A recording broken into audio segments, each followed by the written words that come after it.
Then 14 years after I went up again to Jerusalem with Barnabas, and took Titus with me also. And I went up by revelation, and communicated unto them that gospel which I preach among the Gentiles, but privately to them which were of reputation, lest by any means I should run, or had run, in vain. But neither Titus, who was with me, being a Greek, was compelled to be circumcised. And that because of false brethren unawares brought in, who came in privily to spy out our liberty which we have in Christ Jesus, that they might bring us into bondage. To whom we gave place by subjection, no, not for an hour, that the truth of the gospel might continue with you. But of these who seemed to be somewhat, whatsoever they were, it maketh no matter to me. God accepteth no man's person. For they who seemed to be somewhat, in conference, added nothing to me. But contrariwise, when they saw that the gospel of the uncircumcision was committed unto me, as the gospel of the circumcision was unto Peter. For he that wrought effectually in Peter to the apostleship of the circumcision, the same was mighty in me toward the Gentiles.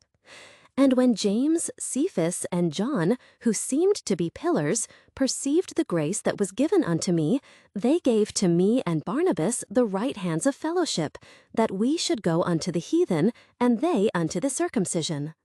Only they would that we should remember the poor, the same which I also was forward to do. But when Peter was come to Antioch, I withstood him to the face, because he was to be blamed. For before that certain came from James, he did eat with the Gentiles, but when they were come, he withdrew and separated himself, fearing them which were of the circumcision. And the other Jews dissembled likewise with him, insomuch that Barnabas also was carried away with their dissimulation. But when I saw that they walked not uprightly according to the truth of the gospel, I said unto Peter before them all, If thou, being a Jew, livest after the manner of Gentiles, and not as do the Jews, why compellest thou the Gentiles to live as do the Jews? We who are Jews by nature, and not sinners of the Gentiles.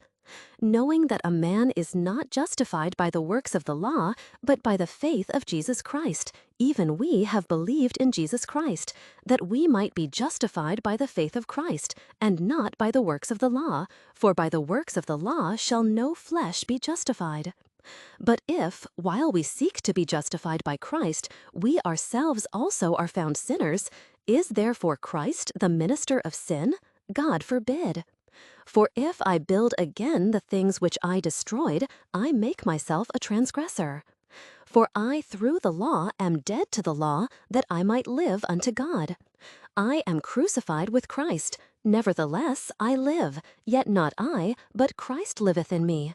And the life which I now live in the flesh, I live by the faith of the Son of God, who loved me and gave himself for me.